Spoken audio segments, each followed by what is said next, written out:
fantastic talks, and I'm really happy to follow this route of first talking about echo and then how MitraClip is done. And now we're looking at what are the differences between MITRA, FR, and COAPT, these two studies which are conflicting data that we have.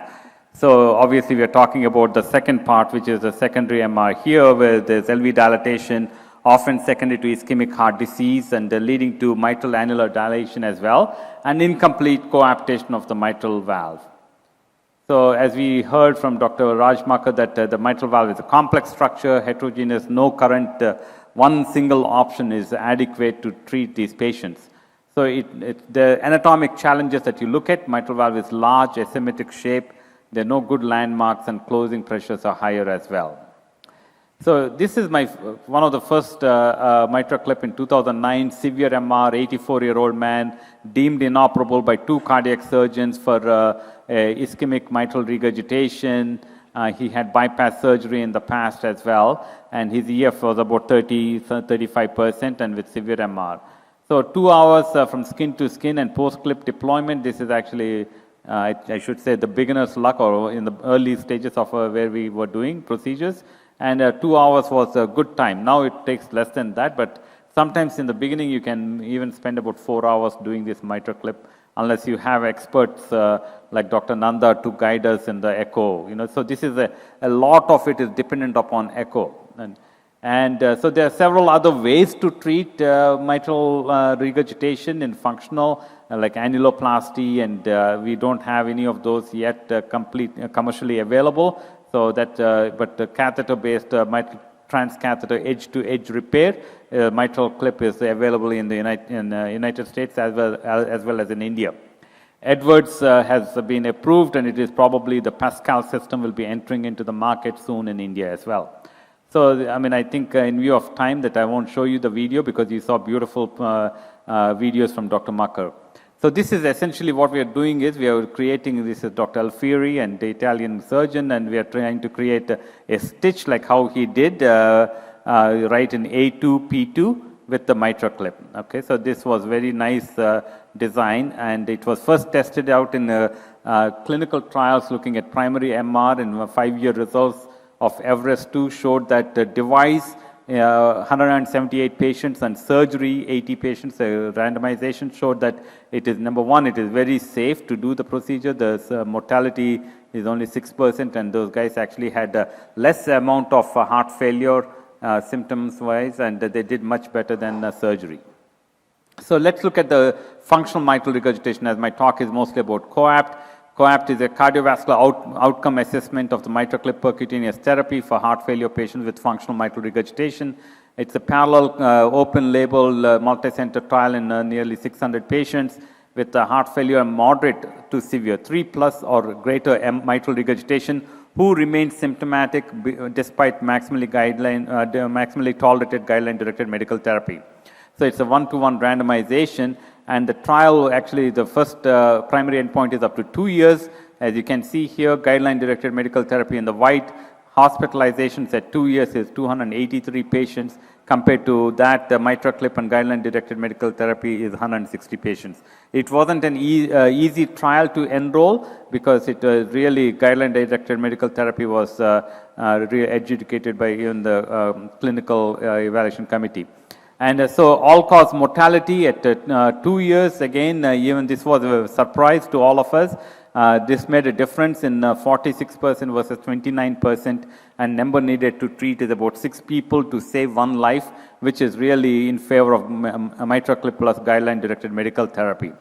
So this data has been also looked at up to 3 years, and after 2 years, patients were able to cross over, and people who crossed over also did much better than remaining in the medical arm, and that has been presented in 2019 as well. So the secondary endpoints, if you look at any of these, all of them are in favor of MitraClip plus guideline-directed medical therapy, that is residual MR, all-cause mortality, death, and obviously quality of life, New York Heart Association class 1 or 2, and so even at 12 months and 24 months, all of them are in favor of MitraClip, then actually leaving them with guideline-directed medical therapy alone.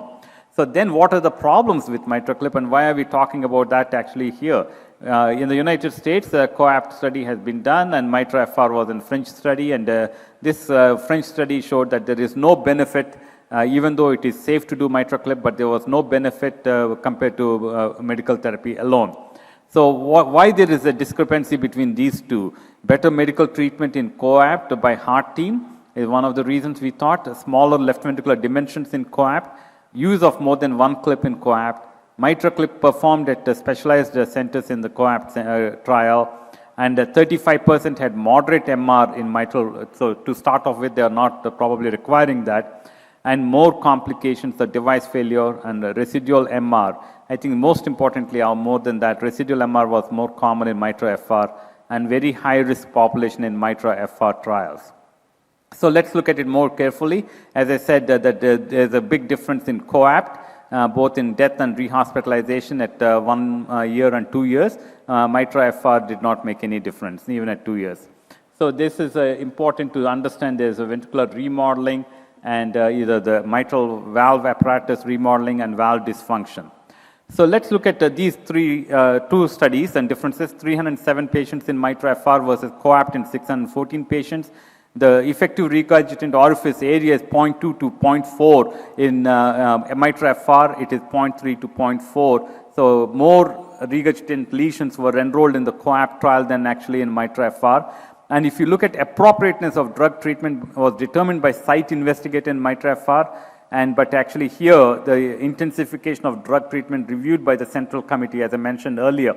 But that said, I think the more number of spironolactone was used in the MITRA-FR trial as well. So I'm not sure whether that alone is very important.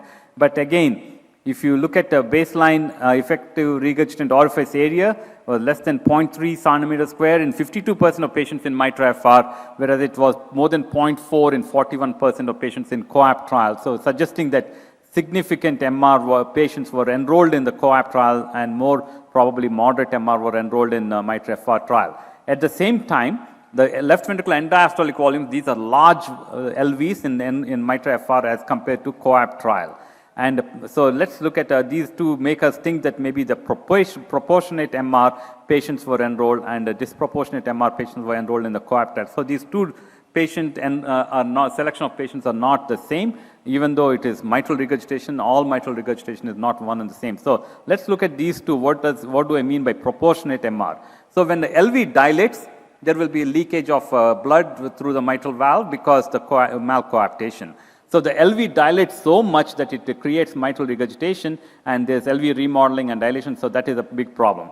Whereas in disproportionate MR, the LV has not dilated as much to cause that much of a mitral regurgitation, and so whether it is due to infraposterior mitral myocardial infarction or left bundle branch block, so there is a disproportionate amount of mitral regurgitation. And how can we distinguish between the two? A simple formula by EROA divided by left ventricular end diastolic volume times 1000. It should be 13, and if you have more than 13, it becomes a disproportionate MR. As you can see in this area, EROA as well as much as you see, it becomes larger, that is disproportionate. If it is not large and if it is less than 0.2, it becomes more of mild to moderate MR. So these are the patients that are enrolled, and so this is how we define and targeting left ventricular end diastolic volume. You can look at the proportionate versus disproportionate MR. So in COAPT trial, let's see, these patients are mostly in disproportionate. MITRA-FR trial actually had a 50-50 or more than 50% of them are mild to moderate MR and proportionate mitral regurgitation. So looking at the groups, COAPT had 6 groups. Only one patient group fell into the category of proportionate MR, which is similar to what MITRA-FR is. So end diastolic volume index, this is another reason we will see that in mitral FR trial that there's no benefit of MitraClip because LV end diastolic volume was more than 96 ml per square meter, whereas it is less than 96 in people with COAPT trial where there was disproportionate mitral regurgitation. So rather than thinking that MitraClip is uncertain, and you can look at maybe selecting the patients based on mild to moderate LV systolic dysfunction, ejection fraction more than 20%, and the end systolic dimensions of less than 70, and those patients who have 3+ MR with the EROA more than 30, and a regurgitant volume of more than 45 ml here in this arm will be the ones that benefit with MitraClip. All the others probably are uncertain or futile because it's not meant to use in the mild mitral regurgitation or severe LV dysfunction. We have enrolled patients with ejection fraction less than 20. Those patients did not do well, and with an FDA approval study in the beginning, and so now I would not recommend in people with less than 20%. So I'll skip this slide, and so the more higher risk patients are enrolled with severe MR and good ejection fraction probably will benefit rather than mild to moderate or moderate MR with very bad left ventricular ejection fractions, they will not benefit. So in conclusions, the 3 points that I would like to say that moderate to severe, that is 3+ and above, mitral regurgitation, secondary, and EROA of more than 30 square millimeters and a regurgitant volume of more than 45 ml. These probably are the ones that actually will benefit from MitraClip. Ejection fraction between 20 and 50% and left ventricular end systolic dimensions of less than 70 millimeters will also benefit. Persistent heart failure symptoms, they have to be symptomatic obviously to do anything device related. Of more than NYHA class more than 2 on maximally tolerated guideline directed medical therapy and with appropriate indication for cardiac synchronization and coronary revascularization if appropriate. After meeting all of them, only then we should reanalyze the mitral regurgitation and enroll patients in this study or in the device. So in take-home message, assess whether MR is proportionate or disproportionate. TEER or transcatheter edge-to-edge repair is useful in patients with disproportionate mitral regurgitation. Selection of patients and medical optimization is very important, and I think selection of patients was very well taught to us by Dr. Makar earlier presentation. With that, I'll stop here and be happy to take any questions. Thank you.